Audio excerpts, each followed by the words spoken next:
In this installment, we're going to be going over the MLB bet slate for Saturday, June 21st. Let's get into it.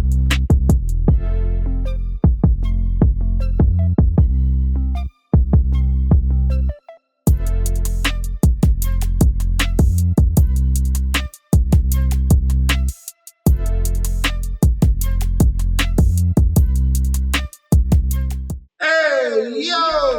Welcome back to the channel. It's your boy Chef D, and I'm here to bring you the winning ingredients for our slate on June 21st.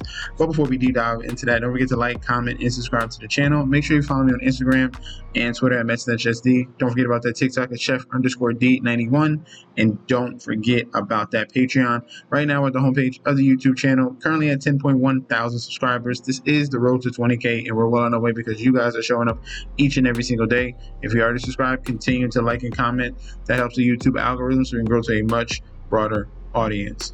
All right, now for yesterday's video, we went 4-1 on those plays.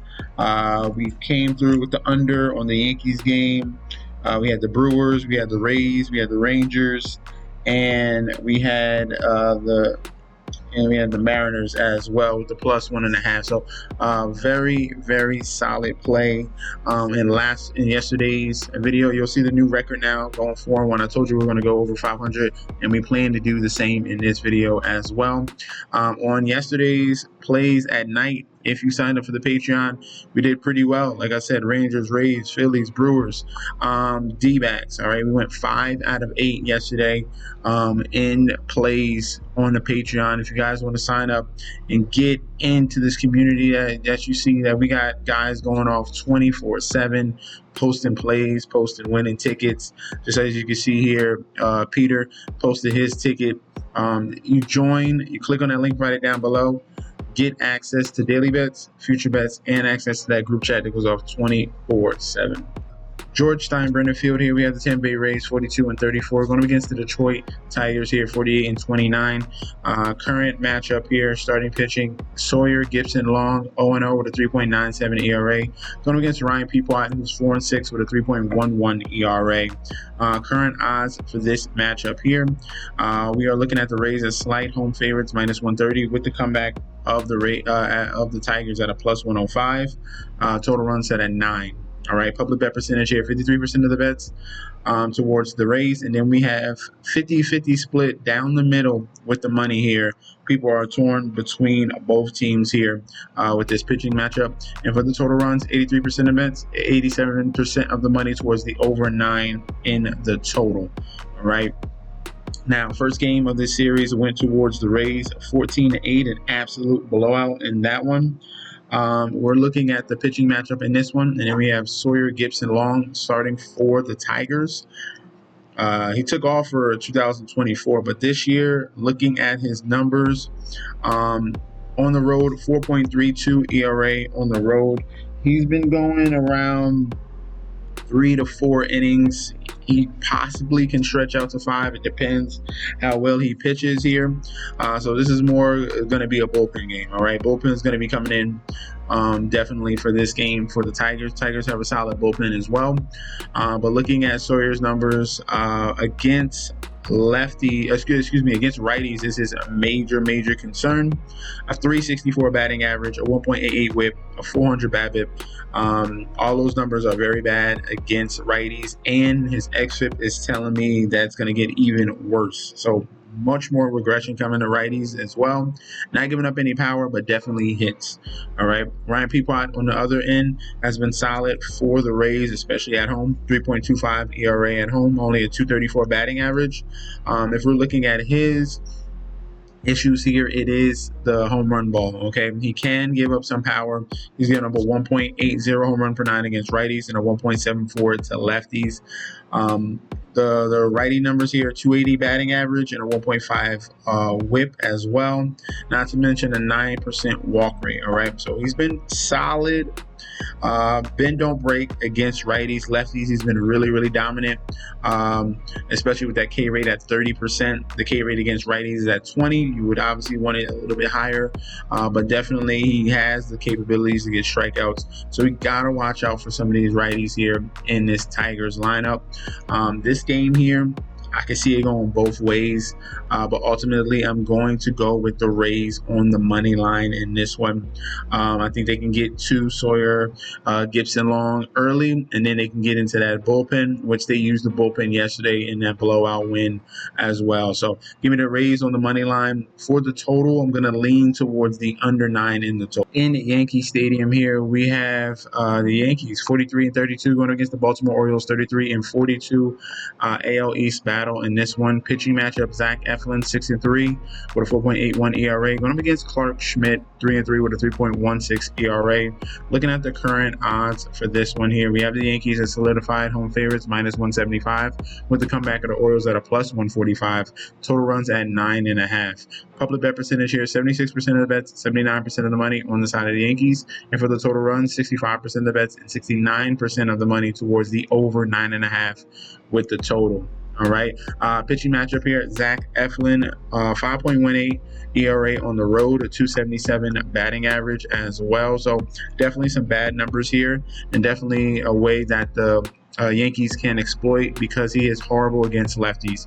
All right. Yankees are going to start at least 4 lefties here against him that have a ton of potential. Looking at his numbers, a 4.40 home run per 9, 397 batting average, a 2.16 whip as well. So these numbers are egregious against all these lefties. Ben Rice and company are going to be in a very good spot against Zach Eflin. So definitely look towards the lefties in the lineup for the Yankees. They're going to start at least 4. All right. For the Yankees here, Clark Schmidt, he's been pretty solid, especially at home. Looking at his numbers, low strikeout rate, 16% to righties, 22 to lefties. He is struggling against lefties with walks. Okay, 13% walk rate to lefties. The home run per 9 is at 1. It's not bad. That's not bad at all.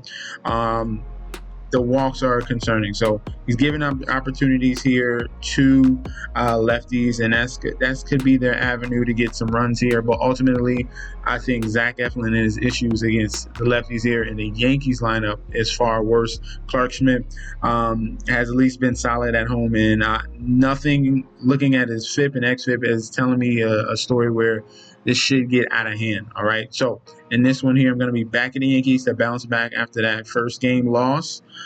Taking the Yankees on the money line -175. For the secondary play, I'm going to be going towards the Yankees -1.5. I think they blow out the Baltimore Orioles in this game on Saturday. In Target Field, we have the Minnesota Twins 39-38 going against the Milwaukee Brewers 41-35. Pitching matchup in this one, we have Jose Quintana 4-2 with a 3.35 ERA going against Simeon Woods Richardson here 2-3 with a 5.13 ERA. He was solid last year. A little bit of cause for concern this season. Looking at the odds, Twins are favorites -130 with the comeback of the Brewers at a +105. Total runs at 9.5. All right. Public bet percentage here: 56% of the bets, 75% of the money, all on the underdog of the Milwaukee Brewers.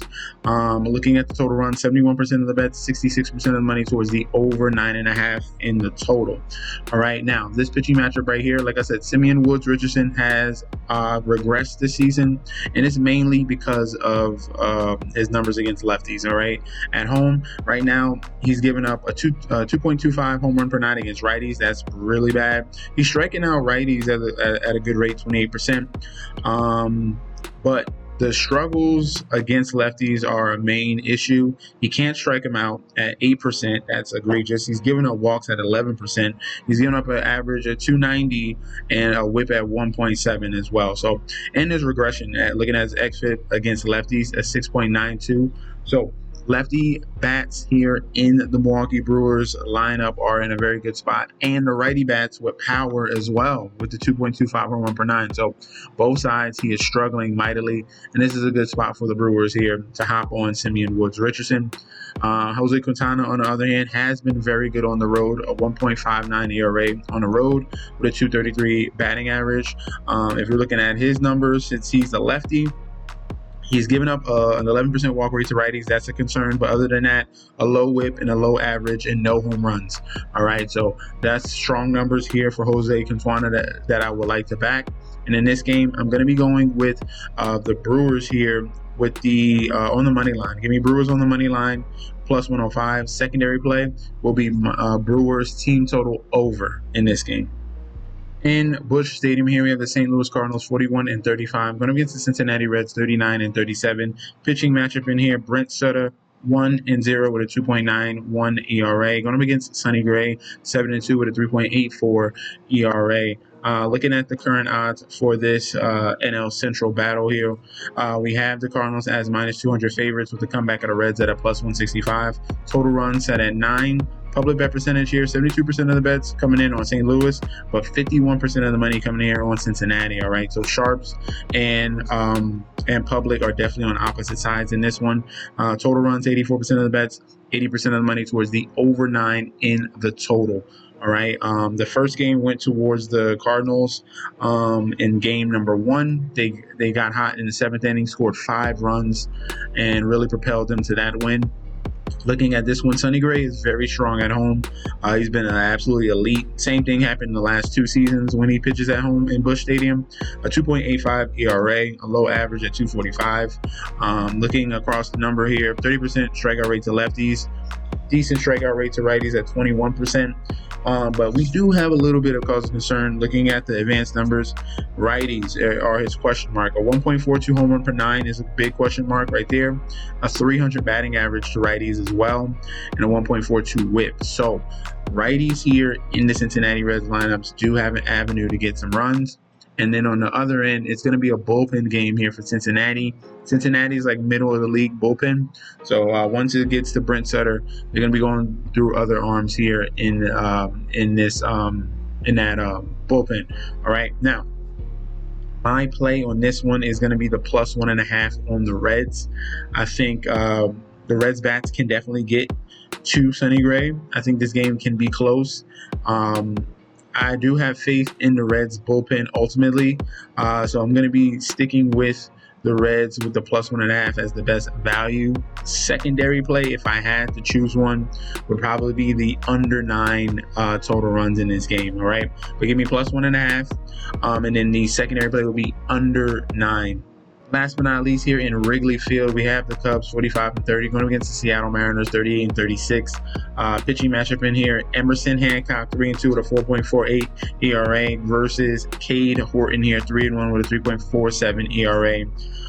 Both of these pitchers are very, very green. All right, that means bad. Both of these pitchers are very bad in this game. So there's only one key quality here that we need to look for in a Wrigley game, and we're going to get to that very soon. Looking at the odds here, Cubs minus 175 as home favorites. Mariners plus 145 on the money line with the comeback. Total run set at 12. All right, Wrigley and total run set at 12. That should ring a bell for you. All right, that should ring a bell. Public bet percentage 69% and 65% of the money going towards the Chicago Cubs.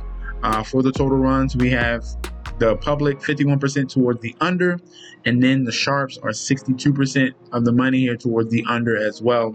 They're just thinking this is way too high, and they think they're going to try to take advantage. What they're not understanding here is the first game, 9-4 in game number 1. All right, that's because it was a very good weather and the wind was blowing out. We had 13 runs in the last game. 12. They set the number at 12. People are a little skeptical and going towards the under. I'm the opposite here. As you can see here, this is Roto Grinders weather report.